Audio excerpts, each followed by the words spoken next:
Have you ever wanted to help someone even though they didn't explicitly ask you to? And how did it go? And have you ever wondered if your good intentions could, in fact, have caused a negative ripple effect that you weren't aware of? In the Zen story you are about to hear, we will see that not helping others, unless they ask you, is best for them and for yourself. So stay until the end, because what you discover thanks to Buddhist wisdom could change the way you see the world of human relationships.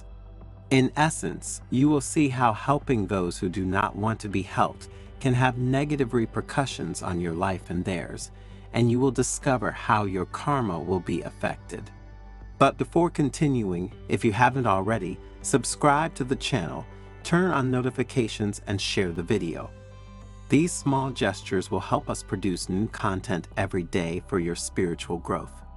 In a quiet Buddhist monastery, surrounded by lush gardens and ancient trees, the old and sagacious monk Norio gathered his disciples to talk about a topic very close to everyone's hearts.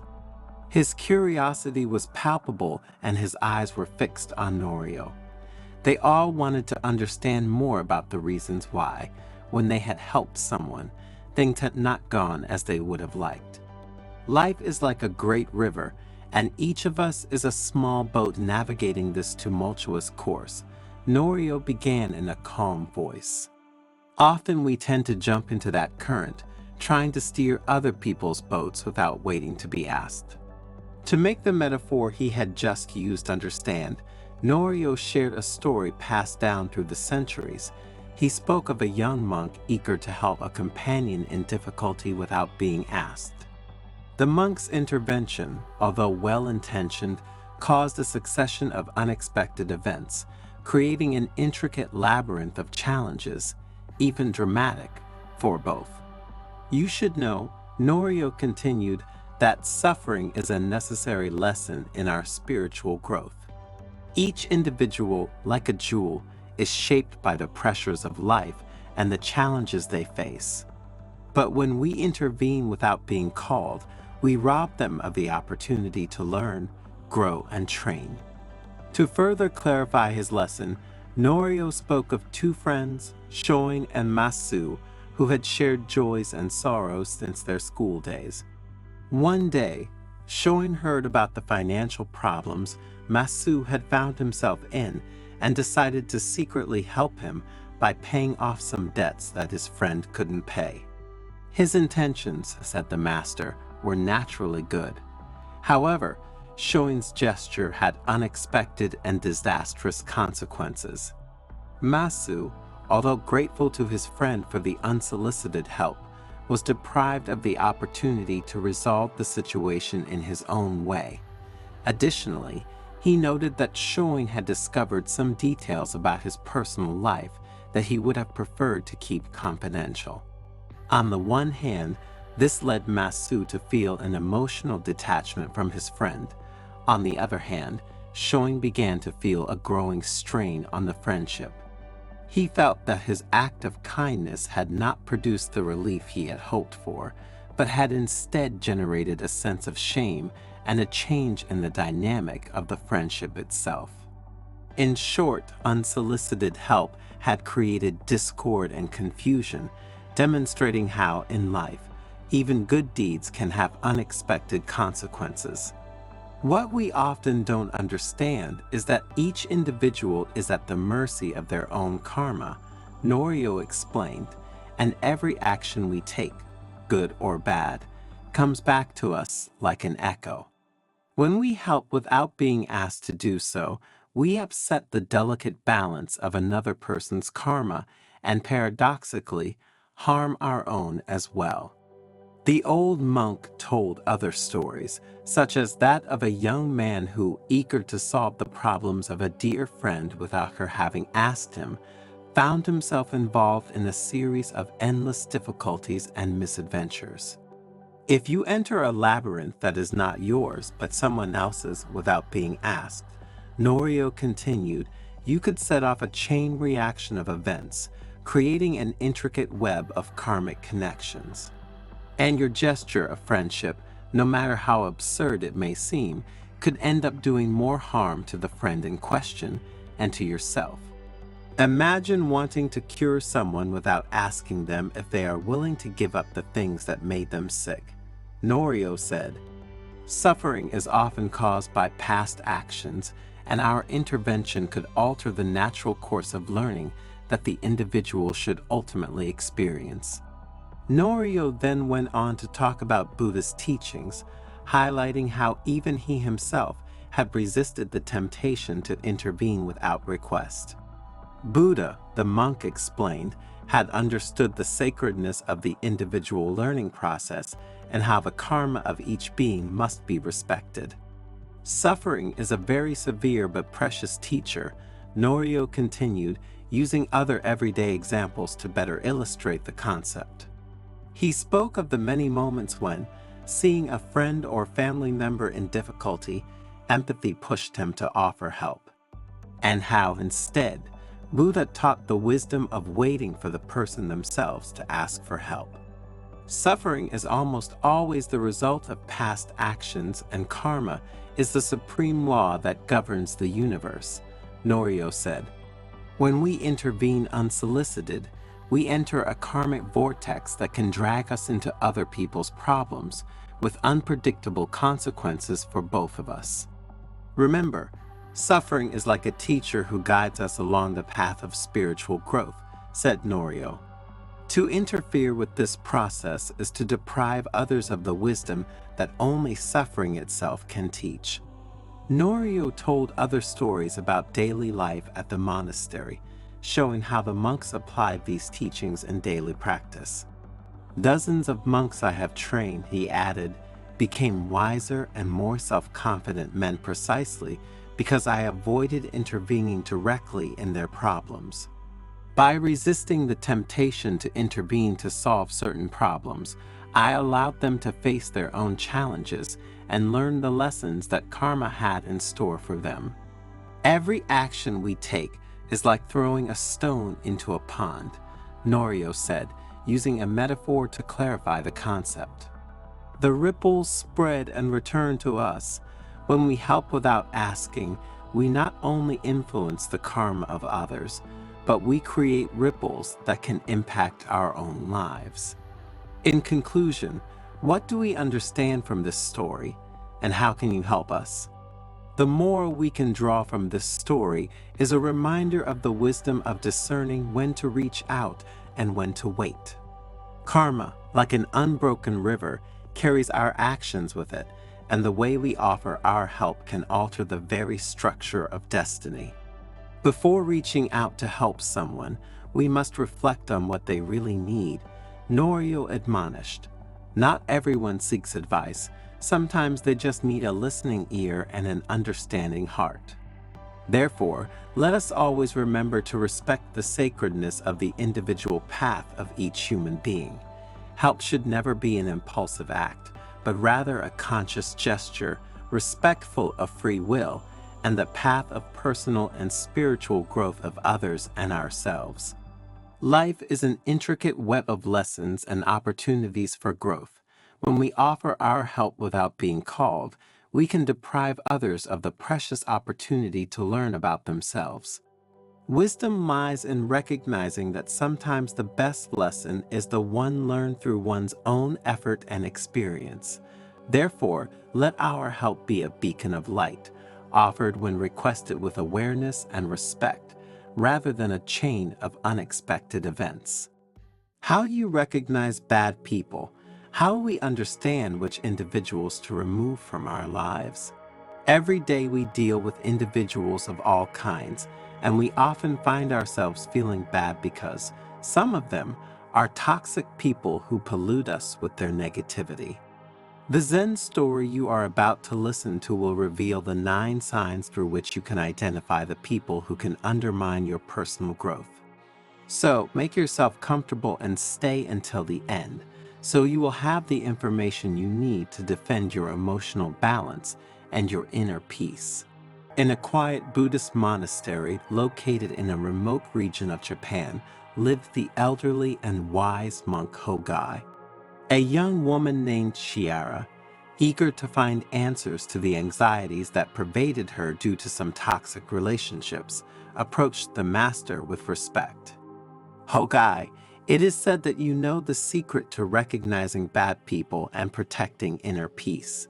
Please teach me, the young woman asked, with a palpable desire to learn as much as possible from the monk's wisdom. Hogai, with his typical calm, replied, "Of course, my dear. If you have the patience to listen to me, I will tell you about the signs you need to pay attention to understand who is in front of you. First, however, let me make an important premise. The people who, for simplicity's sake, we define as bad do not necessarily have to be monsters. They are bad or toxic in the sense that, with their behaviors and the energies they emanate, they can undermine our serenity and mental well-being. However, before distancing them from us, we must try to understand the reasons that led them to be as they are. It was often the pain and trials they had to face that made them dry, annoying, and even harmful. So, dear Chiara, before pushing someone away from you, ask yourself, why does he/she behave like this? Is he really a bad person, or is there something that makes him that way? And can I do something to prevent it from continuing to pollute my emotions? Only after you have given yourself an answer, decide whether, to preserve your mental health, push those people away. Chiara reflected on Hogai's words and was moved because she understood the enormous empathy behind them. If a person who revolves around us can harm us, we must push him away only after making sure that we cannot do anything. Now that we've cleared that up, Master continued, let's start by looking at the first sign you need to watch out for: constant manipulation. Imagine a person who, with devious skill, distorts reality to get what he wants. It could be a colleague who uses deception to advance their career. For example, when faced with a possible promotion, he begins to manipulate you by telling you that some superiors speak badly of you and suggests that you accept a job offer from another company. You may think he's doing it for your own good, but his intent is actually to get you promoted. The young woman listened attentively, fascinated by the monk's wisdom, and thought about a very similar experience she had had a year earlier. The second sign is a lack of genuine empathy.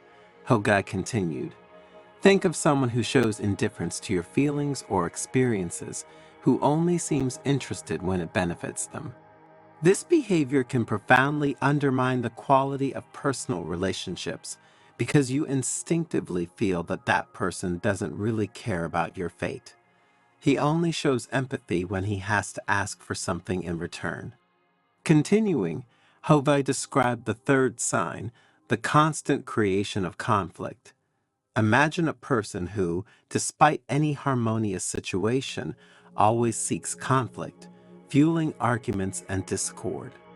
This attitude not only generates stress in relationships, but can also contaminate the surrounding environment, making it toxic. The fourth sign is the constant need for control. Imagine a friend or partner trying to influence your every decision, trying to direct your life according to their wishes. Every time you reveal your plan or desire, that person starts taking initiatives to try to distance you from what you want in favor of their goals. This need for control can create a toxic dynamic, undermining your autonomy and authenticity. The young woman reflected on these words, while Hogai moved on to the fifth sign, the constant lack of respect for personal limits.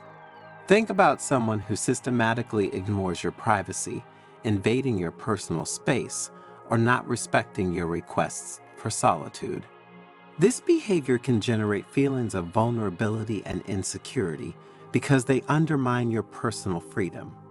Remember, each of us has the right to some space for ourselves. Hogai arrived at the sixth sign, the frequent use of lies or half-truths. Imagine a person, said the master, building an intricate labyrinth of lies, obscuring the truth to get what he wants. The woman immediately remembered what was happening with her friend Luca, who, in order to appear more interesting, constantly exaggerated his experiences. He told exaggerated or distorted stories to arouse admiration, creating a distorted perception of himself in the eyes of others. This constant tendency to use lies, added Hogai, represents the sixth sign of ill-intentioned people, or in any case false people ready to harm you in some way. The seventh sign, Hogai explained, is the pattern of vindictive behavior. Think of someone who, at the slightest sign of criticism or rejection, actively tries to get even or punish you. Kiara immediately thought of Marta, her work colleague who, faced with her warning, had reacted by spreading false and negative news about her, with the intention of putting her in a bad light in front of the other employees. This attitude, concluded the monk, can generate a cycle of negativity and destroy the foundations of human relationships. And here we are at the eighth sign to watch out for, the constant search for attention. Imagine a friend who incessantly seeks approval through excessive attitudes or by dramatizing every situation. Kiara immediately thought of a friend from the group she went out with. Every time they were together, she dramatized her affairs by drawing everyone's attention to herself. The ninth sign to watch out for, Hogai said, is a lack of accountability. Think about those who consistently avoid taking responsibility for their actions, always blaming others. And here Chiara thought of her brother and at least three other people she knew. The brother who, since he was a boy, made trouble and then blamed it on his younger sister. Hogai took a moment to allow the words to settle, making Chiara fully understand what she had heard. Then, in a calm voice, he concluded, recognizing these 9 signals requires very acute perception because we often don't want to see that even people we love, in reality, more or less voluntarily, are hurting us. But if we want to preserve our inner peace, it is essential to put ourselves in a position to see these signs. So, Chiara, practice awareness and be vigilant in your relationships. The young woman thanked the master for his precious teachings and expressed all her gratitude, but Hogai felt that there was still something to say. In addition to recognizing the signs, always remember to trust your intuition. If something doesn't seem right, take time to reflect. Don't be afraid to end toxic relationships if it helps preserve your serenity and peace inner. In conclusion, what does this story teach us? That, in the complex dance of human relationships, wisdom lies in awareness. Be aware of the signs, listen to your inner voice, and wisely choose the people who will accompany your spiritual journey. Remember that your inner peace is precious, and you deserve relationships that nurture and preserve it. And before you say goodbye and meet us for the next video, remember to leave a comment with your experience and opinions. Have you ever considered the hidden power that resides in the objects around us? Did you know that every single object you come into contact with emanates and transfers energy? And are you aware that accepting objects from others can have serious repercussions on our physical and mental well-being? If these questions have made you think, you must watch this video all the way through because you will discover what are the 7 things you must not accept from anyone. So make yourself comfortable and listen to this Zen story, thanks to which you can protect your inner peace and your emotional balance. The elderly and wise monk Shozo, custodian of ancient secrets and profound spiritual truths, was revered by all for his profound understanding of life and the energy that permeates it. One day, as his disciples gathered around him in the monastery cloister, Shozo began to speak about the importance of discerning the energy surrounding objects in our lives. Have you ever thought about the energy that surrounds what we possess? Asked the wise monk, scanning the faces of his disciples for curiosity and anticipation. You should know that every object we accept from others carries with it not only a material history, but also an energetic history, a reflection of the experiences and emotions of those who touched it. The disciples listened attentively, eager to learn their master's teachings and to understand how to preserve their own serenity. There are 7 objects that we should absolutely avoid accepting from other people, Shuzo continued, as they can profoundly affect our spiritual energy and well-being.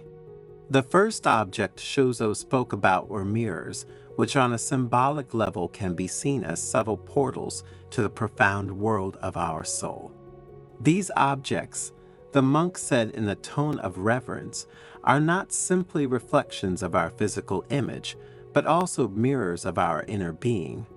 They can reflect our joys, our fears, and our deepest desires, but there is an aspect, both curious and disturbing, that concerns them. Mirrors, in fact, can also retain the energies of the people who have looked at them, thus becoming sources of both positive and negative energy. To illustrate the concept, Shozo told the story of a young monk who, upon accepting a used mirror from an old hermit, began to experience strange visions and nightmares. That energy accumulated in the old mirror, Shuzo said, had carried with it the hermit's memories and emotions, influencing the young monk more than he had ever imagined. The second item Shuzo mentioned was salt, that simple seasoning we often take for granted. Salt, he explained calmly, has the power to absorb and retain the energies of people who touch it. When we accept salt directly from another person's hands, we may unintentionally also welcome their energies, which may be positive or negative. I remember a young cook who attended the temple many years ago. One day he accepted some salt from a traveler, and from that moment, while cooking, he began to experience a strange sensation of oppression and bad mood. That energy retained in the salt, Shuzo said, had affected the cook's mood and well-being, overshadowing the goodness of the food he prepared. The third object Shuzo talked about were used mattresses, those guardians of sleep and rest. Mattresses, he said solemnly, are not only places where we rest our bodies, but also reservoirs of energy accumulated over time. Accepting a mattress used by other people could also mean welcoming their energies, which could profoundly influence the quality of our sleep and our inner peace. To better understand the concept, Shuzo told the story of a monk who, upon accepting an old mattress from a traveler, began to experience insomnia and have disturbing dreams. That energy held in the mattress, Shuzo said, had brought with it the traveler's worries and anxieties, disturbing the monk's sleep and tranquility. The fourth object that Shuzo mentioned were wallets that belonged to someone else, or the custodians of our material possessions. Wallets, Shuzo said with a sigh, aren't just containers of money. They are also the reservoirs of the financial and emotional energies of the people who have touched them. Therefore, accepting a used wallet from another person could also mean welcoming their energies. And these could influence, negatively, our financial situation and our emotional state. A few years ago, continued the monk, a merchant approached me who, accepting an old wallet from a friend, began to experience a series of financial misfortunes and constant anxiety. That energy held in the wallet, Shuzo said, had brought with it the worries and troubles of its previous owner, thus affecting the merchant's prosperity and serenity. The old pots and pans, or the kitchen tools that keep the secrets of our meals, were the other objects the monk spoke about. Pots and pans, Shuzo said with a smile, aren't just cooking tools. They are also custodians of the culinary and emotional energies of the people who have used them. Accepting pots or pans used by other people could also mean welcoming their energies, which could influence the taste and quality of the food we prepare. Regarding this theme, Shozo told the story of a woman known and appreciated by all as an excellent cook. One day, the woman accepted an old pan from a relative, and from that day on, she began to experience a sudden decline that led her to not cook as well as she used to. That energy held in the pan, Shozo said, had carried with it the memories and emotions of its previous owner, thus influencing the flavor and goodness of her dishes. Other objects that, according to Shozo, we should never accept from others are used religious or spiritual objects, those amulets and talismans that we often carry with us for protection. These religious or spiritual objects, the elderly monk said with a serious expression, are not only symbols of faith, but also custodians of the spiritual energies of the people who have touched them. Accepting religious or spiritual objects used by other people could also mean welcoming their energies, which could influence our spiritual practice and our relationship with the divine. To clarify the concept, Shozo told the story of a devotee who, accepting an old talisman from a friend, began to experience a series of very intense spiritual visions and sensations. That energy held in the talisman, Shozo said, had carried with it the experiences and emotions of its previous owner, thus strengthening the spiritual bond and protection of the devotee. While the disciples were increasingly fascinated by their mentor's words and reflected on the times they had accepted objects from someone, the monk continued his lesson by talking about jewels and objects of sentimental value. Jewelry and objects in general that have sentimental value, Shozo said with a nostalgic tone, keep the most precious memories of our lives. They are not only ornaments, but also custodians of the emotional energies of the people who wore them, and accepting them could also mean welcoming their energies, which could influence our feelings and memories associated with those objects. Many people, added the monk, when they inherit jewels from a mother or another ancestor, begin to experience a series of very intense emotions and memories linked to their childhood. That energy held in the jewels, Shozo said, carries with it the love and affection of the loved one who is no longer with us, thus recalling the sweetest moments of his or her life. While the sun hid behind the mountains and the silence surrounding the monastery provided moments of peace, Shozo looked at the disciples with compassion and continued, remember that our energy is sacred and precious. Be aware of what you accept into your life, as each object carries with it a story and energy that can influence your inner being. The valuable lesson I would like you to take home is that we are responsible for the energies we bring into our lives. Every object, even the most seemingly harmless, can transmit vibrations that influence our physical, emotional, and spiritual well-being. It is therefore important to be aware of what we accept into our lives and choose wisely what surrounds us.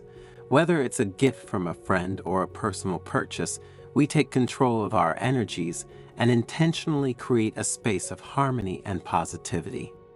Sometimes we are so good and kind that we forget ourselves, allowing others to use us. We believe we must always be kind, and we end up becoming invisible. Have you ever wondered why you tend to be too kind, or because, on the contrary, there are people who are always kind and ready to help you, even when you don't ask them for help? In the Zen story you will hear soon, you will discover that there is a dark side to kindness, and if you want to live peacefully, you have to understand it in order to find the right balance. So stay until the end, because the advice you will receive will help you live your relationship with others more serenely and find your inner peace. But before continuing, subscribe to the channel, turn on notifications, and share the video. In this way, you will help us produce new content every day for your personal and spiritual growth. In a monastery nestled in the mountains of Japan lived the elderly monk Ariko, famous for his extreme wisdom. One day, a girl named Chiara approached him telling of her disappointments. "Master, over time I have collected many disappointments linked to people who I thought were friends, and who instead did not prove that they were. I have always been an extremely kind person, but my concern for others has only brought me so much pain. What am I doing wrong?" The master smiled kindly and began to tell an ancient story, a legend passed down by monks for generations. The story was about a village surrounded by a lush forest, a place where kindness and generosity among people were the beating heart of the community. The prosperity of that village was linked to a magnificent cherry tree. "Imagine," Ariko said to Chiara, "a majestic tree whose roots go deep into the earth, a symbol of the strength and generosity of the village." Legend has it that the village prospered thanks to the wisdom of the people who learned to share their resources. However, Ariko added, over time some people began to take more than they gave. Some approached the cherry tree, picking the fruits without contributing to the care of the tree, or without sharing them with the other villagers. So, little by little, the generosity of the village began to weaken, and with it, the entire community. The young Chiara listened attentively, while her eyes reflected the desire to understand the nuances of life. Ariko, with her serene gaze, continued to share the history of the village, bringing to light details and teachings that had been passed down through the centuries. "The moral of this story," said the monk, "is that generosity must be balanced. We must give with an open heart, but with wisdom and balance. If we give without discernment, we risk exhausting our resources and weakening our ability to be truly useful to others." Chiara was happy to listen to the master's words, and a new awareness about the concept of kindness arose in her. "We might think that kindness is always good, since it helps maintain our well-being," Ariko continued. "However, it is not when it crosses boundaries and leads to acting kindly in all circumstances. In this case, it is toxic kindness, a form of servility where we forget ourselves to be attentive to the needs of others. Think of a parent who gives everything of himself for the well-being of his children, to the point of putting himself in the background." Ariko's story was enriched with new details. He described, for example, how some people, in their desire to accumulate, had neglected their duty to care for the tree that had given them so much. He explained how the connection between giving and taking was a delicate balance, a harmonious flow that required attention and respect. Chiara, immersed in the story, began to reflect on her own life and the relationships she had experienced over the years. The monk, sensing his desire to learn, continued to share his wisdom. He talked about how expecting too much from others could lead to disappointment, and how setting boundaries was essential to maintaining one's emotional well-being. "Remember," Ariko said, "I'm not saying that doing something for others is wrong. It is, however, focusing only on others. There are situations in which we want to please others because they ask for our help, or because we believe, sometimes mistakenly, that they need us, and we offer to make them feel good." Time passed peacefully. Ariko and Chiara delved into the nuances of generosity and wisdom. The monk spoke of how generosity, when it came from a balanced heart, could transform relationships and bring joy to both those who give and those who receive. And Chiara felt that the monk's wisdom was helping her to understand many things. The young woman learned that generosity should flow like a harmonious current, fueled by deep awareness and sincere love, and that should never be forced. Ariko concluded her narration with loving advice. "Chiara, try to be like the cherry tree in the village. Offer your generosity, but keep your balance. Find joy in the act of giving itself, without expecting too much in return. Remember that extreme kindness can be harmful. Sometimes, in fact, we don't leave room for others to achieve what they want, because we anticipate them. Furthermore, we focus too much on what others need, and we forget what we need. In this way, we cancel ourselves and we begin to become invisible due to our own actions. By always being attentive to the needs of others, our own needs take a backseat. So we trample on ourselves, we take away our value, and others take advantage of it. Kiara thanked the monk with a heart full of gratitude. He felt that that story and the advice that came from it would mark a new chapter in his life. But what does this story teach us? What is his moral? That generosity is a powerful gift, but it must be cultivated with care and awareness if we want it to bring benefits both for us and for those who receive our help.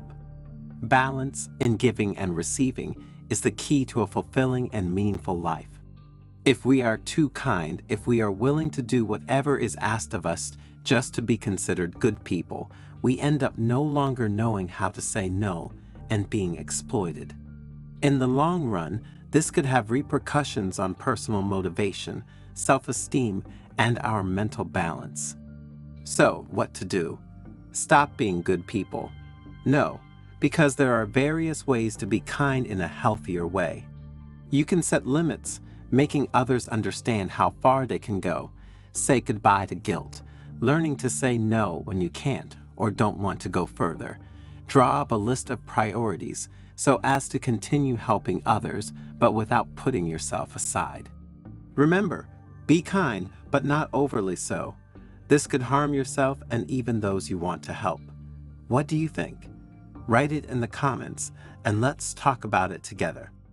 Is helping others a noble gesture or a useless sacrifice? Are you among those who always worry about others? And are you among those who put aside their own needs to help those in need? If so, have you ever wondered whether your altruism, however noble, may actually hide pitfalls? What if, paradoxically, your help, instead of bringing relief, could actually harm both yourself and the person you are helping? If you stick around to the end of this Zen story, you'll discover 10 surprising ways you can hurt yourself by helping others. Because there is a dark side to helping people, and it's important for you to know it. And we will see it thanks to this Zen story steeped in Buddhist wisdom. In an era in which individualism seems to reign supreme, there are still those who believe in the power of good and the strength of compassion. But how can we discern authentic help from a useless sacrifice? How to avoid falling into the traps of excessive protection, intrusiveness, or lack of respect? Get ready for an introspective journey that will lead you to reconsider the very concept of help. Through the wisdom of an elderly Zen master and the stories of his disciples, you will discover how a gesture of altruism can turn into a boomerang if not accompanied by awareness and discernment. In an ancient Buddhist monastery located among the mountains of Japan, Master Teiko sat surrounded by his pilgrims and disciples. Today, I will talk to you about an often overlooked aspect of the spiritual path, the dark side of helping. Teiko began in a calm voice. Helping others is a noble and precious action, but if not practiced with awareness, it can hide unsuspected dangers for our mental well-being and our spiritual growth. The disciples listened attentively, attracted by the words of their mentor. They had always believed that helping others was an act of pure goodness, without shadows or contradictions. Like a rushing river, our compassion can overwhelm ourselves and those we intend to help, undermining our inner peace, continued Master Teiko. If we completely immerse ourselves in the suffering of others without maintaining the right distance, we risk being overwhelmed by darkness and losing our inner light. The disciples nodded, reflecting on their past experiences. They had helped friends through difficult times, dedicating themselves body and soul, but in the end they had felt frustrated, resentful, and lost. To help authentically, we must first cultivate our own inner peace and emotional balance, explained Master Teiko. Only from a serene source can pure and beneficial help flow. If we ourselves are troubled and unstable, we cannot bring true relief to others. The disciples began to understand that true compassion was not a blind sacrifice, but a conscious act that required inner strength and wisdom. We must learn to discern between what is truly useful and what risks harming us, continued the monk. Sometimes our desire to help can be motivated by selfish needs, such as the need to feel indispensable or to receive approval. In these cases, our help will not be genuine and may even cause harm. The disciples looked within themselves, wondering if their actions had sometimes been guided by motivations of this kind. To help purely, we must be rooted in the present, free from expectations and attachments, Master Teiko stated. We must offer our help with an open heart, without expecting anything in return, and accept that sometimes our help may not be appreciated or even rejected. True compassion is not tied to the outcome, but to the sincere intention to alleviate the suffering of others. Remember, the Master continued, that the spiritual path is a journey of personal growth. Helping others is an important aspect of this journey, but it must never dim our inner light. Let us learn to help with wisdom and compassion, supporting others without losing ourselves. Teiko's words resonated in the hearts of the disciples, illuminating their spiritual path. Now, I'm going to teach you 10 ways you can hurt yourself when you try to help someone, the monk said in a calm voice. Knowing them, he continued, will allow you not to suffer and not to make others suffer. Imposing one's will is like a river trying to divert its course, said the monk. One day, a young monk named Kenshin came across a village inhabited by poor and oppressed people. Moved by compassion, he decided to help them improve their living conditions, and with great zeal, he began to impose on them his ideas about how they should live, work, and worship. However, as time passed, Kenshin realized that his help was not welcome. The people of the village saw him as an arrogant intruder who did not understand their culture and traditions. Kenshin felt frustrated and disappointed, unable to understand why his sacrifice was not appreciated. Master Teiko explained to his disciples that Kenshin's mistake was to impose his will on others without respecting their freedom and autonomy.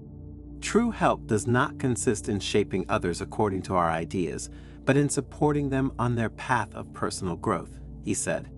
How can we help others without imposing our will on them? Asked a disciple. We must learn to listen carefully, understand their needs, and offer our support in a respectful and non-intrusive way, Teiko replied. Ignoring your needs is another mistake you shouldn't make, he continued. One day, a young nun named Sakura dedicated herself body and soul to caring for a sick elderly man. She spent days and nights by his side, neglecting for sleep, nutrition, and health. However, as time passed, Sakura became seriously ill. She no longer had the strength to care for the elderly man and was forced to retreat. She felt guilty and frustrated, convinced that her sacrifice had been in vain. Sakura's mistake had been to ignore her own needs to help others. True help cannot arise from blind sacrifice, but from conscious compassion that also includes self-care. How can we help others without exhausting our resources? Teiko asked his disciples, we must learn to take care of ourselves, both physically and emotionally, in order to offer lasting and authentic support. Taking responsibility for others is too great a burden, said the monk, introducing another way of helping others that brings pain and frustration. One day, a monk named Taro came across a friend who had lost his job and family.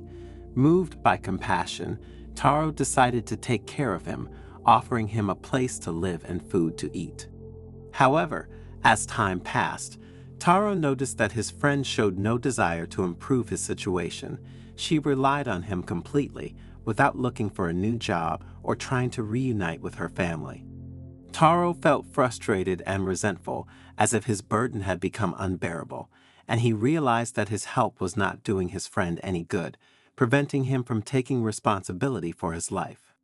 Master Teiko explained to his disciples that Taro's mistake was to take on the responsibility of others, depriving his friend of the opportunity to grow and face his own challenges. Real help consists in encouraging autonomy and responsibility, not in replacing others. How can we help others without carrying their burden? Asked a disciple. We must learn to create a supportive environment that fosters growth and autonomy, encouraging people to take responsibility for their own choices and actions, replied the monk. Invading privacy is another way of harming oneself. It's like a flower that withers because the sun is too strong, continued the monk. One day, a nun named Hanako became very worried about a friend of hers who seemed depressed and isolated. Trying to help her, Hanako began asking her persistent questions about her private life, pressuring her to share her secrets and fears. However, as time passed, the friend felt more and more oppressed and suffocated, so he shut himself down, refusing to share his feelings and distancing himself from Hanako. Hanako felt frustrated and confused, unable to understand why her attempt to help had such a negative effect. Hanako's mistake, Takeo explained, was to invade her friend's privacy, not respecting her need for space and confidentiality. Real help is creating a safe and welcoming environment where people feel free to share what they want without pressure or expectations. So how can we help others without invading their privacy? We must learn to respect their boundaries and give them the time and space needed to process their emotions and deal with their difficulties. Another mistake not to make when we try to help others is to lose our identity. One day, a monk named Kenji met a very talented artist, but with an introverted and insecure character. Kenji, admiring his art, decided to help him become known and successful. She encouraged him to enter competitions, organize exhibitions, and promote his work. However, as time passed, Kenji realized that his support was unintentionally dimming the artist's inner light who, driven by the desire to please Kenji, began to distort his artistic style. And by conforming to public expectations and market trends, the artist's paintings had lost their originality and depth, becoming mere copies of what was required by the market. So Kenji began to feel guilty for having contributed to this decline, for having unintentionally pushed the artist to betray his true artistic essence. How can we help others without making them lose their identity? Asked a disciple. Encouraging them to express their true essence, we need to give them the space and support to explore their creativity and express themselves authentically, Takeo replied. Disrespect is another way of hurting the people we want to help and ourselves, the monk continued. One day, a woman named Yukiko came across a group of children playing on the street. Noticing their rude and disrespectful behavior, Yukiko decided to intervene. He scolded them severely, trying to teach them the rules of good behavior. However, as time passed, Yukiko noticed that the children were not receptive to her teachings. In fact, his severity distanced them even further, making them feel judged and misunderstood. Yukiko realized that her approach was not effective. True teaching cannot arise from coercion and reproach, but from respect and understanding. With a new attitude, he began to listen to the children carefully, trying to understand their reasons and emotions. And, instead of judging them, he offered to help them find creative solutions to their problems, encouraging them to express themselves in respectful and constructive ways. Over time, the children began to change their attitudes. They felt listened to and valued by Yukiko, and this pushed them to behave more responsibly and respectfully. Yukiko had learned a valuable lesson. True help does not consist in imposing one's ideas on others, but in creating an environment of respect and understanding where people can grow and learn independently. Another thing you must avoid doing is overloading the people you want to help with information, Takeo said, introducing another important aspect. One day, a monk named Hiro met a friend who was feeling overwhelmed by worries and stress. Moved by compassion, Hiro began bombarding him with advice and suggestions, trying to help him solve all his problems at once. However, as time passed, Hiro's friend felt more and more confused and overwhelmed. The amount of information and advice was excessive, and he failed to discern what was truly useful from what was just background noise. Hiro realized that his help was not effective because true support does not consist in bombarding others with information, but in helping them find the inner resources to face life's challenges. So, how can we help others without overloading them with information? We must learn to listen to their needs, understand their situation, and offer them our support in a targeted and non-oppressive way. Overprotection is also something that harms both ourselves and those we want to help, the monk continued. One day, a nun named May became very worried about her younger sister, who seemed shy and insecure. Moved by compassion, Mai decided to protect her from all dangers and difficulties, trying to solve every problem for her. However, as time passed, Mai's little sister became more and more frustrated and dependent on her sister. She did not have the opportunity to develop her skills and autonomy, and she felt unable to face life's challenges on her own. Mai realized that her help was not effective because true support does not consist in protecting others from every obstacle, but in helping them develop the strength and resilience to face life's challenges independently. With kindness and patience, Mai began to encourage her little sister to make her own decisions, face her fears, and learn from her mistakes. He offered her his support and encouragement, but he didn't stop her from having her own experiences, making her own mistakes, and growing as a person. Mai had learned a valuable lesson. True help isn't about doing things for others, but about helping them discover their inner strength and realize their full potential.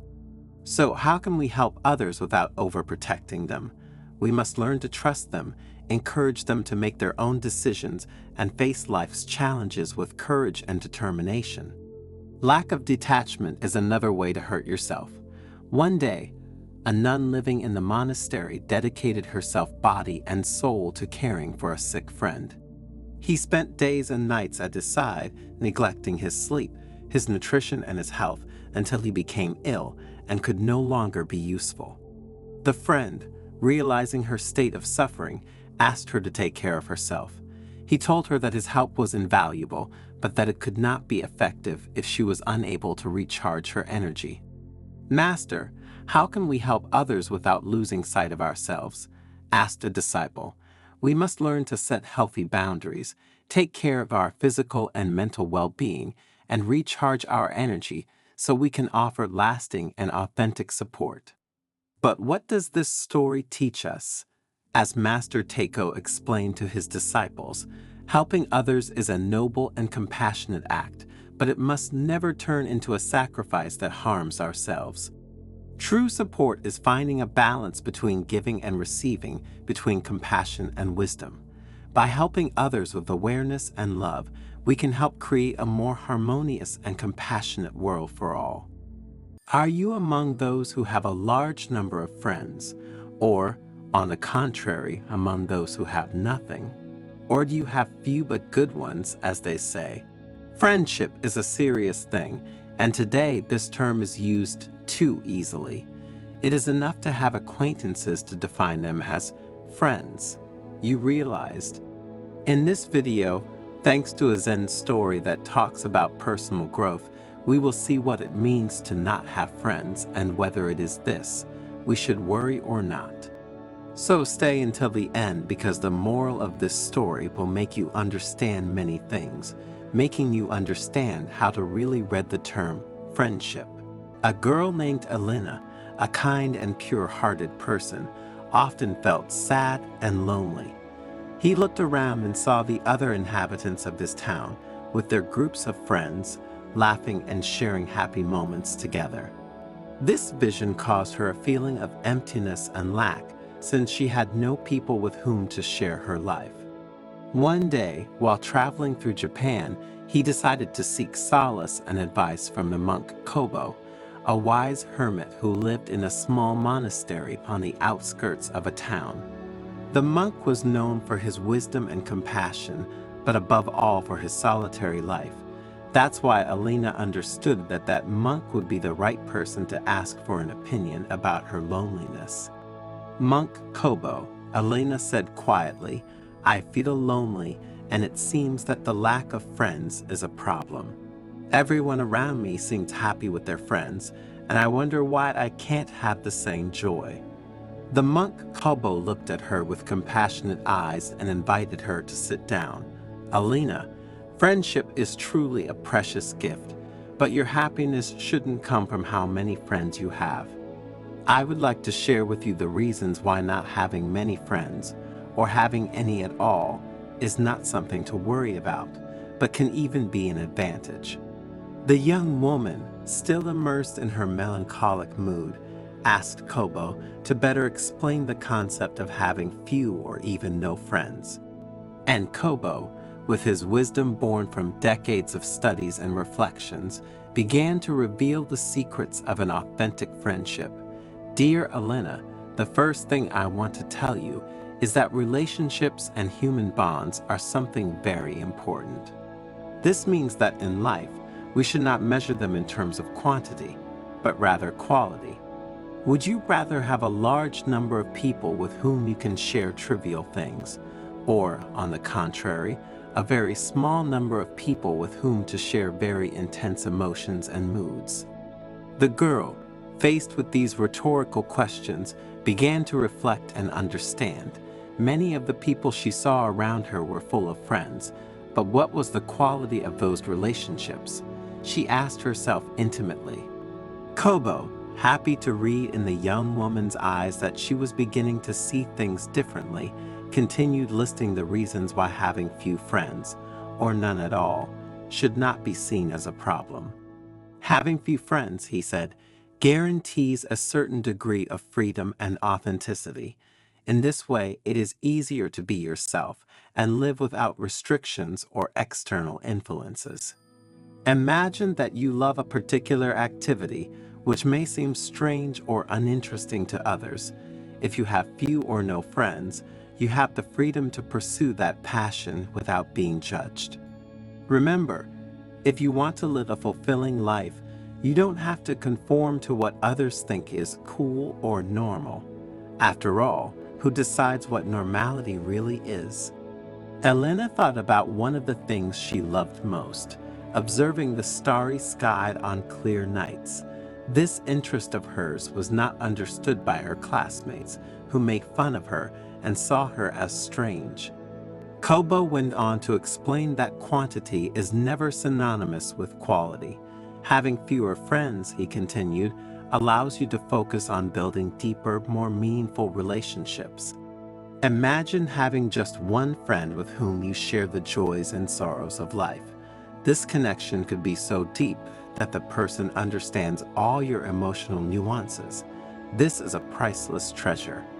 Elena reflected on this idea, remembering an episode in which a girl she knew supported her in a difficult moment, understanding her without needing many words. And he began to understand that in life, instead of wanting to have dozens of friends around you who are not really friends, it is much better to focus on finding that person who reads and sees life like you. The monk, after giving Elena time to reflect, continued with his explanations and spoke of another reason why he preferred quality over quantity in human relationships. Human relationships, he explained, require a lot of emotional energy. Having few friends allows you to focus this energy on the people who really matter. Kobo, to enhance the idea, used a practical example. Think about how many conflicts or tensions usually occur in large groups of friends. Maintaining small relationships allows you to preserve your positive energy for those who truly support you. If you have to argue with someone, for example, to resolve a conflict, it is much better that it is a person who really matters in your life, or not. Elena found that group dynamics were often stressful, while more intimate interactions brought her joy and comfort. Kobo went on to highlight how loneliness can be an opportunity to explore oneself and grow personally. In the tranquility of your solitude, You can discover hidden passions, latent interests, or unexplored talents. You are not limited by the expectations of others, and this allows you to grow in surprising ways. So, dear Elena, my invitation is to see loneliness in another way as you have done until now. Having few but good friends allows us to more easily find moments to be alone with ourselves, and this significantly helps our spiritual and personal growth. Elena thought about how much time she could dedicate to her personal interests when she wasn't trying at all costs to be with groups of people, and how dedicating herself to herself in solitude distanced her from that search for other people's approval that did her no good. In those moments, he discovered aspects of himself that he didn't even know, and it was beautiful. Finally, Kobo emphasized that the absence of social limitations allows for greater flexibility in each of our lives. Imagine receiving a job opportunity in a faraway place. With no strings attached, you are free to embrace new adventures without having to think about how they will affect your social circle. Elena put herself in the place of those who, with less close ties, had the possibility of taking advantage of opportunities without restrictions. He met people who, thanks to this extreme autonomy, had flown far away to realize their dreams and expectations. Also, Kobo concluded, when you have few friends, but these are genuine, you can move to the other side of the world, but you will never lose them. They will remain by your side, beyond space and time. After listening attentively, the young woman understood that she had developed a new awareness about the concept of friendship. Not having many friends does not mean being alone, but being able to concentrate on one's own interiority and the search for some connections that really matter to her. Master Kobo hugged her gently and added, "Always remember that your happiness should not depend on the number of friends you have, but on the quality of the connections you cultivate with the few you have." I have known people who say they have no friends, only to discover that in their life there was only one person, just one, who counted as 100 friends. And remember something else. People who have few friends are the most authentic and profound people I have ever met. They are people who do not settle for mediocrity. Usually, those who tend not to get along with everyone and want to have few people around them have an extraordinary inner world and truly rare human qualities. In conclusion, what is the moral of this story? That loneliness, seen from a new perspective, can be a valuable ally in the search for happiness, spiritual growth, and personal fulfillment, and therefore should not be feared. And that, to live happily, it is not necessary to have a multitude of friends. You just need to have the right ones, that is, the ones that add real value to your life. Because if you tend to be a loner, it is because you have a higher than average sensitivity. Have you ever wondered how badly spoken words can hurt, and how much destructive force can be hidden in sharp language? And again, have you ever thought about how silence can be a resource for living better and getting what we want? Thanks to the Zen story you are about to listen to, you will discover that the power of silence, according to Buddhist wisdom, allows us not only to live in peace, but also to get what we want. Because words can be light feathers that caress, or heavy stones that leave indelible marks. And in this dance between saying and keeping silent, we should ask ourselves whether silence can be the key to mitigating the destructive power of words. So stay until the end because, in addition to exploring the language of silence, in the last part of the video, we will see the 14 reasons why learning to be silent can give us a better life. But before continuing, if you haven't already done so, subscribe to the channel and activate notifications so you will stay updated on new publications.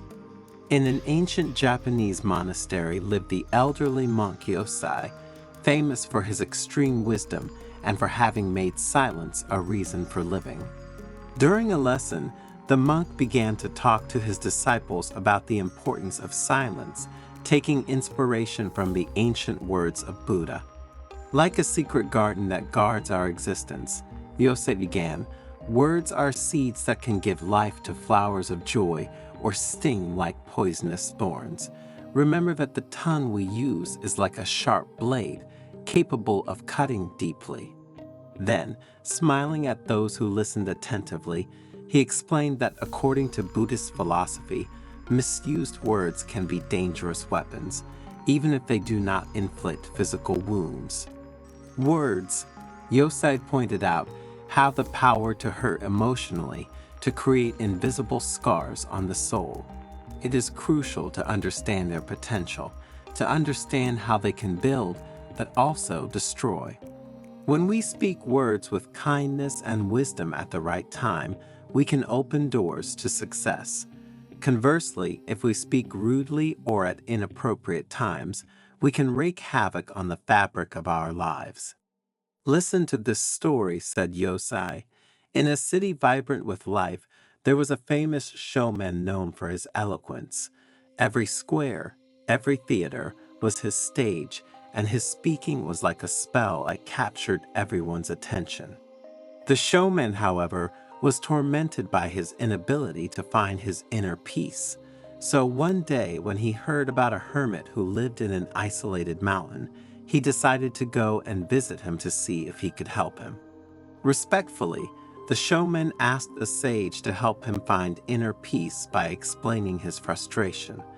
The wise man, elderly and sagacious, proposed an experiment to remain silent for 15 days.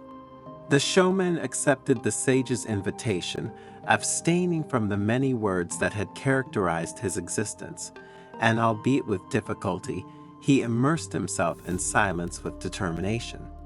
Over the next few days, abstaining from his usual flow of words, he began to sense a change. The inner frenzy that had obsessed him eased, and as time passed, he discovered a serenity he had never experienced before. At the end of the period of silence, the showman returned to the sage with a transformed look. With bright eyes, he recognized the peace he had found in the silence. The sage, looking into his eyes, said, "Silence has the power to calm the storm within you. By using fewer words, you have discovered an inner richness that no number of performances could ever match." The monk Yosei, having finished the story, highlighted the central message. Silence is a hidden treasure that can resolve inner restlessness. Words can be precious, but silence sometimes is the elixir that heals invisible wounds of the soul. While the disciples, fascinated by the story, commented among themselves on what they had just heard, Yosei said to them, "Friends, now I will tell you about the 14 reasons why silence is so precious." The first reason, Yosei underlined, is the ability of silence to promote effective listening. My experience has taught me that silence allows us not only to hear the words of others, but to grasp the implicit meaning behind expressions and gestures. Like the light wind that whispers among the leaves, silence allows us to perceive the most delicate nuances of human communications, and this avoids misunderstandings, making interactions healthier. The second reason why to embrace silence, according to the monk, concerns self-awareness. In a world full of noise and distractions, he added, carving out moments of silence to reflect on your life is crucial. Think of silence as a serene pool in which the mind can clearly contemplate its existence, as clear waters reflect the sky without distortion. And what do you think about silence? And what relationship do you have with people who talk a lot? Write it in the comments and let's compare. Also, if you are enjoying the video, please like and share it. This way you will help us produce new content every day for your spiritual growth. The third reason, according to Yosei, is linked to the practice of patience. Just as the gardener waits patiently for flowers to bloom, so silence teaches us to appreciate the calm that comes from patience, the monk stated. In moments of frustration, silence becomes fertile ground in which to cultivate patience, allowing challenges to bloom like flowers after a regenerating rain. Silence promotes reflection and deep understanding, Yosei continued. Like the concentric circle that is created on water when a stone falls, silence allows us to investigate our thoughts and emotions in depth. Through the practice of silent reflection, an inner space is created where the mind can explore without superficial distractions. This allows us to develop more ideas, find solutions, know what to say intelligently. The fifth reason why silence is a resource, Yosei emphasized, is linked to creativity and innovation. In silence, the mind is like an unexplored garden that reveals its deepest secrets. Similarly to nature, which, in its silence, hides creative processes that lead to the birth of new forms of life, the mind, immersed in silence, can generate innovative ideas and unexpected connections. The sixth reason, according to Yosei, is the better understanding of nonverbal communication. Just as the wind carries the scent of flowers, silence allows us to perceive the nonverbal messages of others, explained the monk. In practicing silence, we learn to decipher body language and facial expressions, thus enriching human interactions. The things we can understand about others when we remain silent are innumerable. The seventh reason that the master spoke of is related to mental discipline. Silence is a teacher who teaches the virtue of patience and control, the monk stated.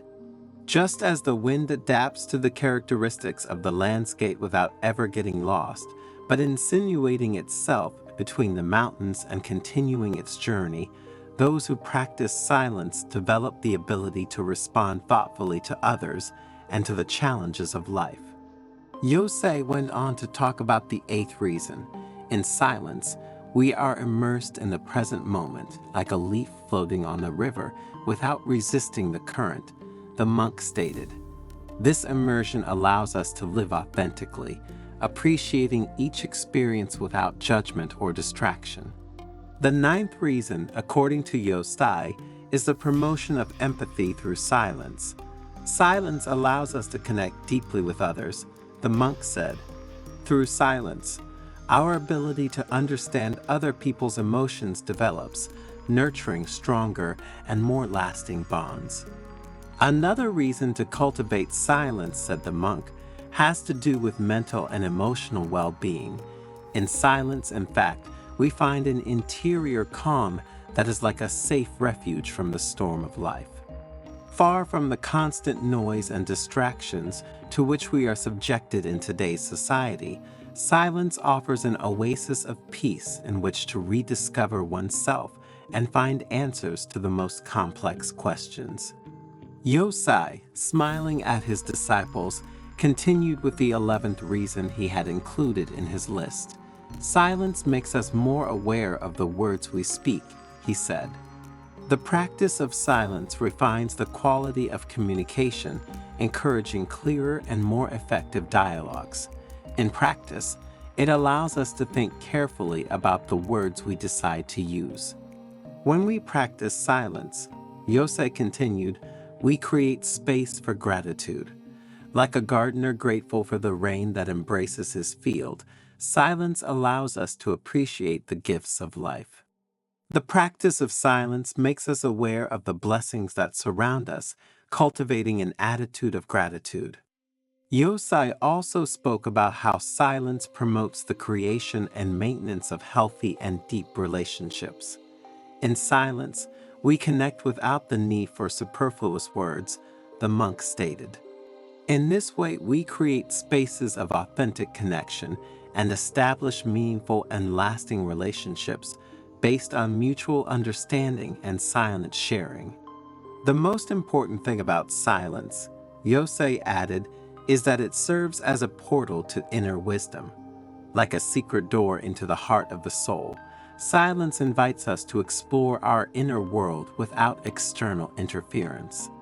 And in this quiet space, we can access profound insights, illuminating the path to understanding the mysteries of life and our spiritual path. The moral of this story lies in recognizing the value of silence in critical moments. Let us remember that silence, understood as a precious gift, offers us the possibility of truly listening and understanding the transformative power of reflection. Therefore, let us learn to weigh words wisely and to combine them with sweetness. In this balance, we will find a key to building more harmonious relationships and to cultivating the inner peace that comes from the language of silence. Have you ever had the impression that the people around you are just there to use you? Discovering that someone you interact with every day is not around you out of affection, but only out of convenience, hurts a lot. However, it is important to find out so that you can defend yourself and behave accordingly. And in the Zen story you're about to hear, you'll learn about 10 teachings to help you find out if they're using you. So make yourself comfortable and stay until the end, because we assure you that when you have listened to these 10 teachings and the final moral of the story, you will know exactly how to defend your inner peace from certain people. But before continuing, subscribe to the channel, turn on notifications, and share the video. Thanks to these small gestures, you will help us produce new, valuable content every day for your spiritual growth. In a quiet monastery located in the mountains of Japan, the elderly and wise monk Chomi decided to give a lesson on the signs that indicate the selfish intentions of those who approach us. His disciples, increasingly hungry for knowledge, gathered around him, eager to draw new insights for personal growth from Buddhist wisdom. Wisdom lies in the ability to read the teachings that the world and the people around us present to us, said the monk. The first lesson is the smile. A sincere smile is like a ray of sunshine that warms the heart. But when the smile is forced, and the eyes of the smiler do not participate in the joy, then it is a sign of a hidden intention. Chomi, he pointed to the monastery garden where the flowers bloomed in all their beauty. Remember that, just as a flower opens to the light, so a sincere person opens to the truth. But if you notice a false smile, be aware that there is deception behind it. A young disciple asked, "But how can we recognize a fake smile? How can we be sure that it is fake?" Chomi responded wisely, "Look at the eyes. The eyes are the mirror of the soul. If they do not participate in the smile, if they remain cold and distant, then there is a void between the words and the heart." Imagine meeting an old friend who, although smiling, seems a little distant. Notice that his smile lacks the usual brightness in his eyes. Then you try to engage him in a meaningful conversation, but his expression remains static, and the smile disappears almost immediately after it appears. Remember that an empty smile may be accompanied by stiff facial movements, as if the person is exhibiting an emotion rather than experiencing it. Therefore, if a smile is not very bright and does not last long, the facial movements are rigid, and the eyes do not seem to follow the smile itself, it means that that person is acting. Walking in the gardens together with his disciples, the monk pointed to a small bird hovering in the sky. The second signal is the lightness of the soul. A sincere person is like a free bird in the sky without weights or chains holding him back.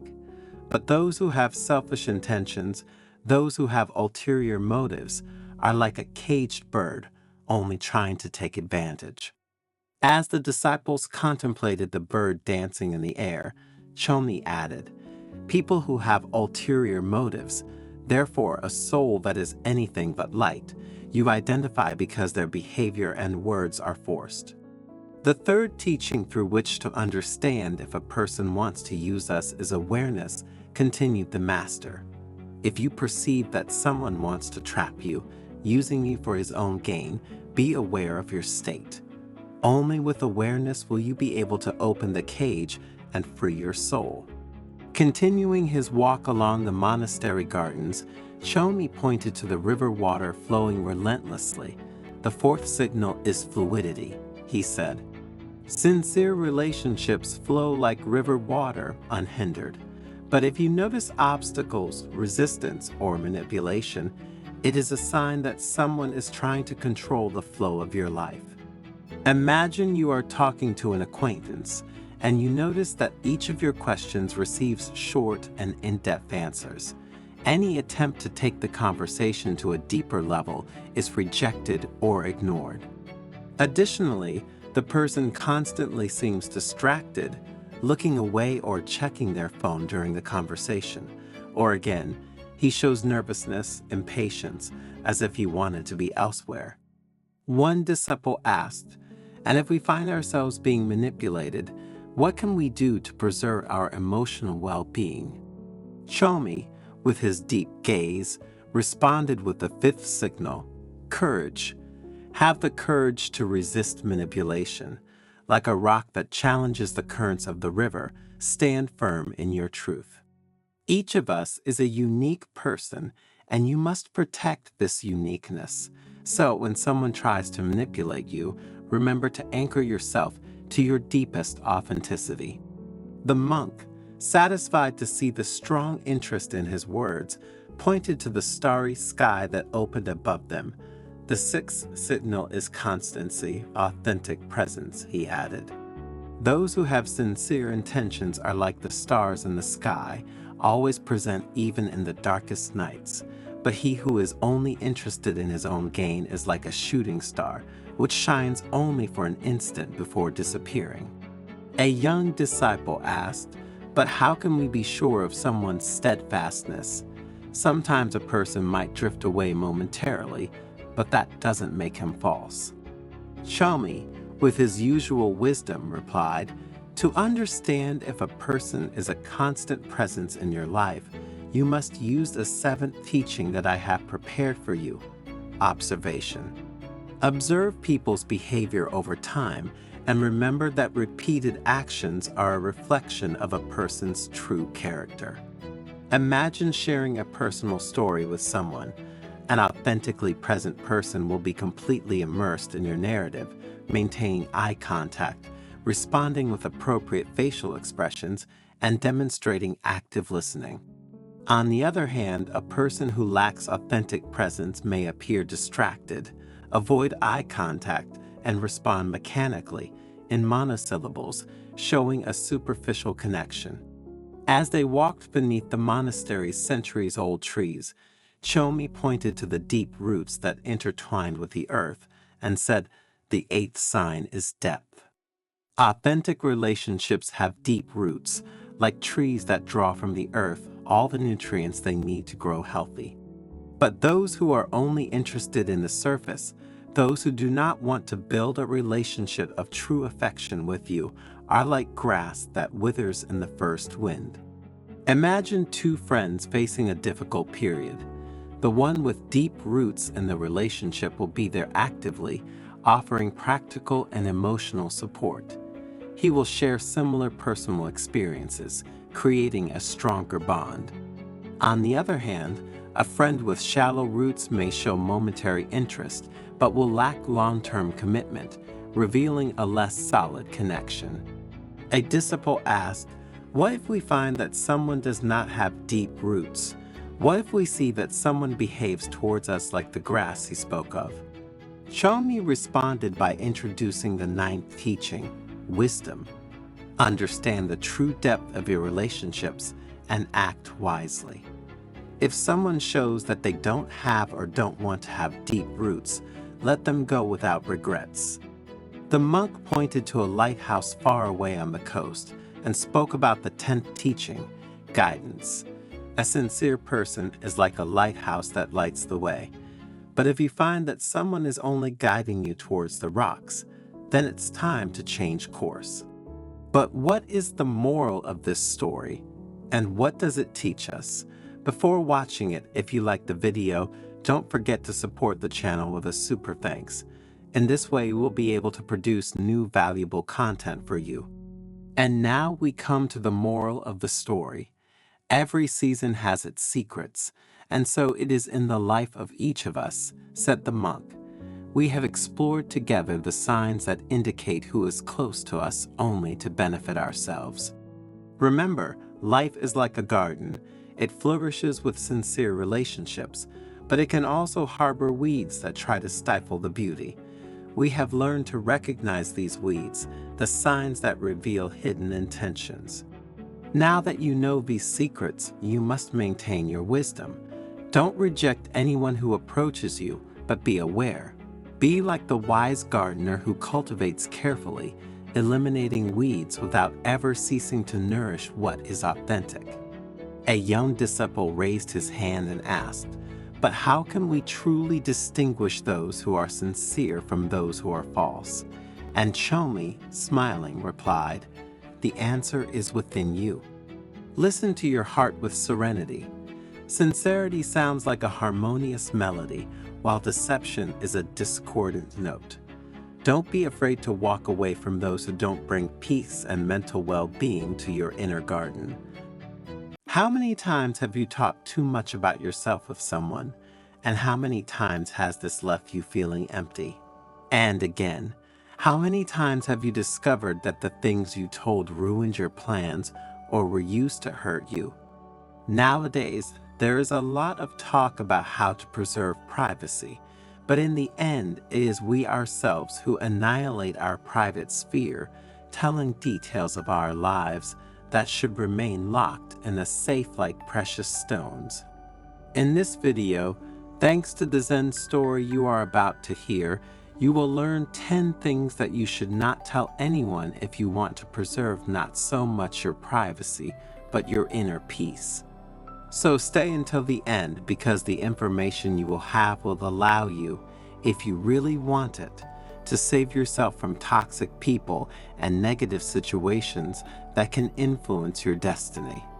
In a Buddhist monastery, located in a remote mountainous region of Japan, the wise monk Koshiro gathered a group of disciples to teach them the importance of not talking too much about themselves to others. How much attention do we pay to protecting our private sphere? Koshiro asked rhetorically, whose penetrating and apparently stern gaze searched the eyes of his listeners. Do we strive to protect the beauty of our interiority, or do we often break down the walls that surround and protect our secret garden?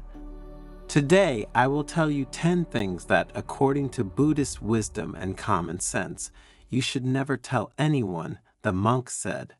But first, let me make an important premise. Many people are unable to contain the unstoppable flow of words that flow through them. Too often, out of a need to vent or find someone who will show empathy in others, they give in to providing unsolicited information. And in this way, they reveal details about important and delicate topics in their lives, relying on a trust that only very few deserve.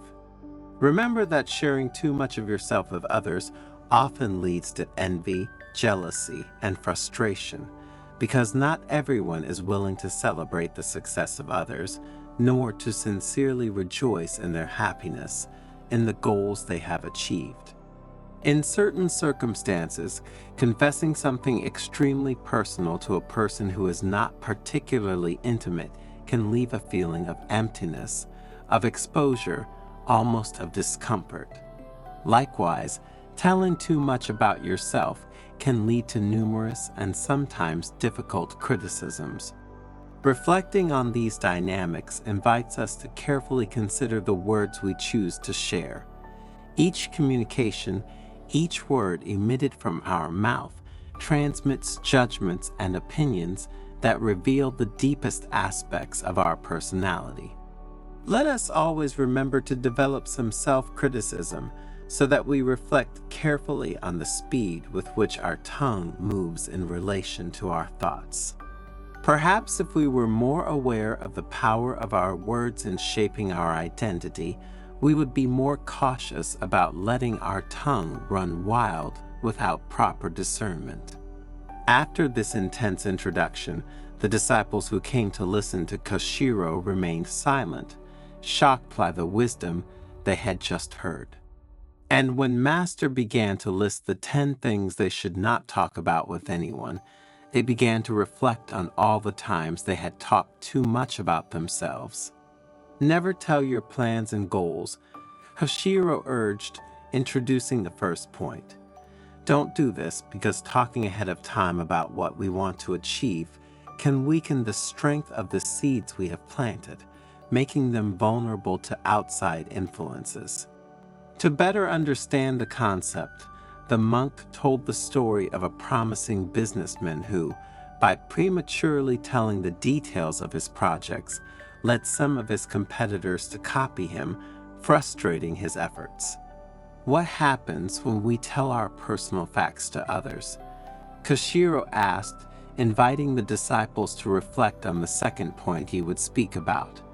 We run the risk of breaking the inner balance, that delicate harmony formed by ideas, images, sensations, and projects in constant change.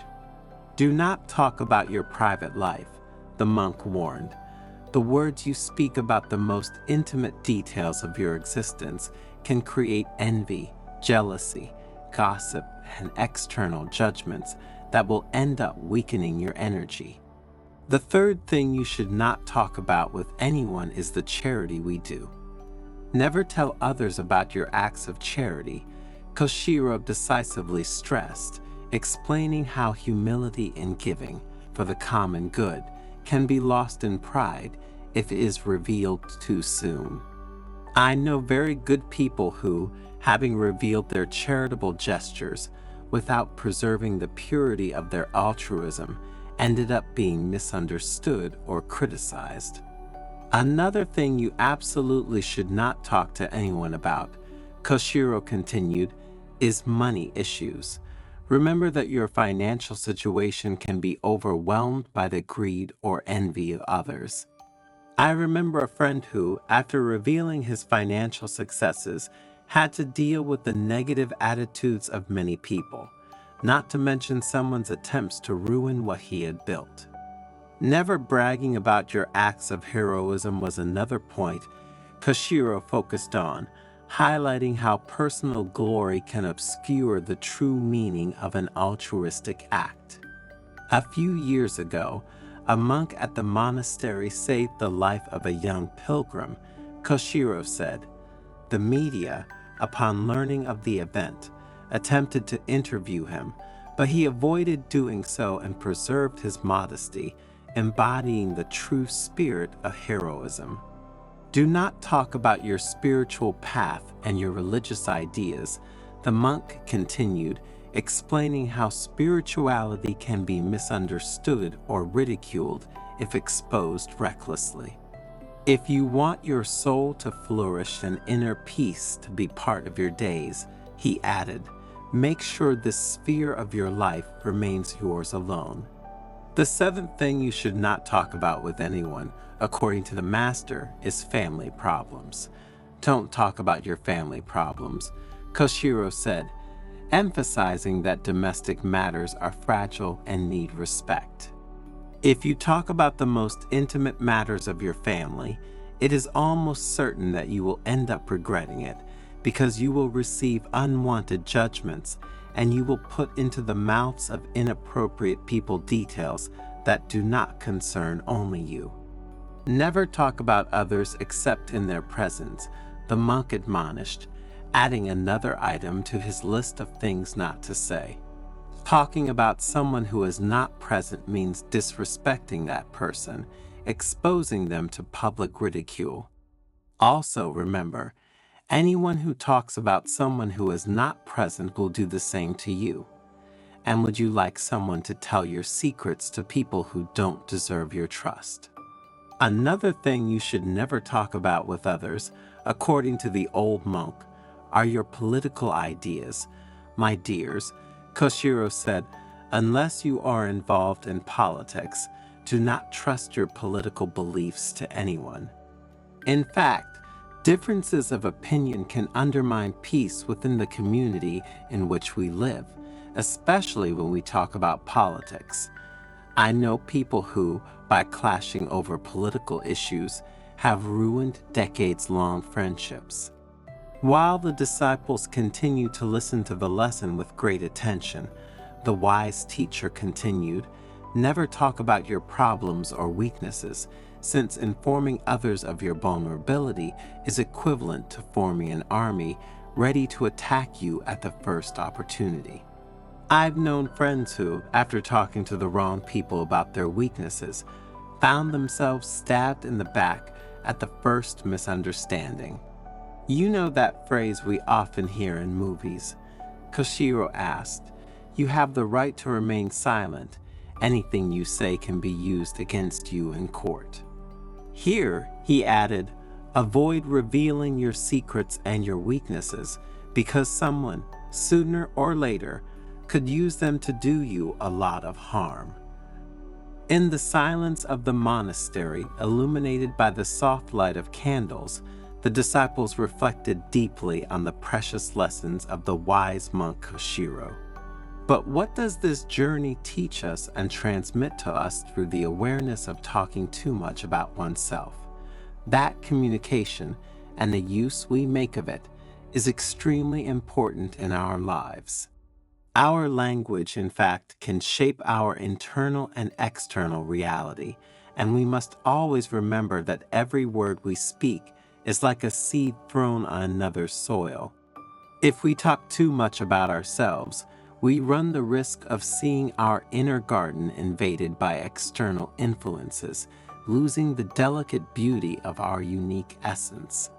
From this story, we also learn that silence is not empty, but rather a fertile space where deep thoughts and feelings can germinate. A place where we can protect the things and people we care about, as well as ourselves.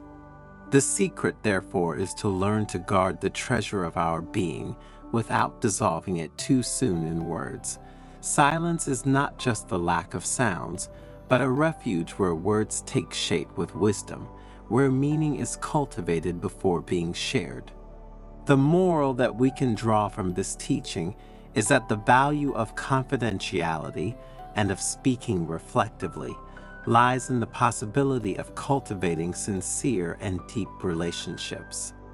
Not sharing every detail of our lives allows us to protect trust and sensitivity in human interactions. Remember that your life is a secret garden, and choosing which flowers to show the world is an act of deep consciousness. Let us then learn the art of confidentiality, to know the power of our words, and to use silence as a treasure. Let your inner garden bloom delicately, because in that silence you will find the strength and wisdom that only privacy can offer.